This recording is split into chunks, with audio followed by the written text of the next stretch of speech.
Alors Bike & Beaufortain, c'est un nouvel événement, c'est la première édition qui suit la première année, la première grosse année de développement du VTT dans le Beaufortain. Donc c'est pour faire connaître les nouveaux parcours, les nouveaux services qui sont mis autour de ces parcours, notamment les navettes.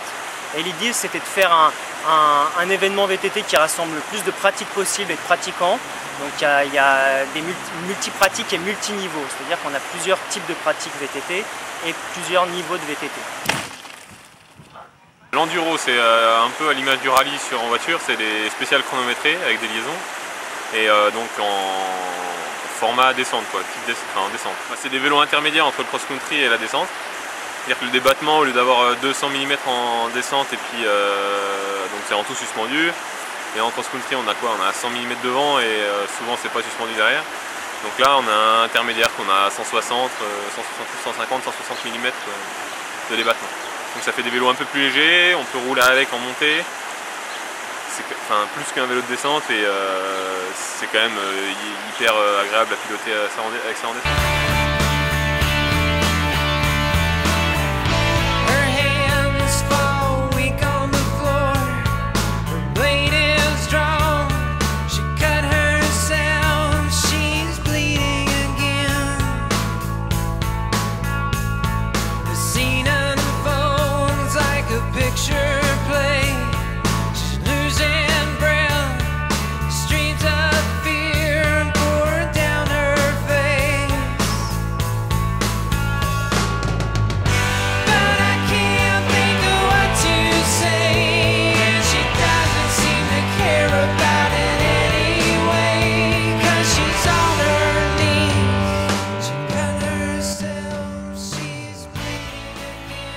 C'est pas du chemin VTT pur, comme il y a pas mal de pistes de descente au Cési, à Arèche, mais on essaye d'éviter ces pistes-là parce que finalement on peut les faire toute l'année, donc les participants ils viennent pour faire autre chose.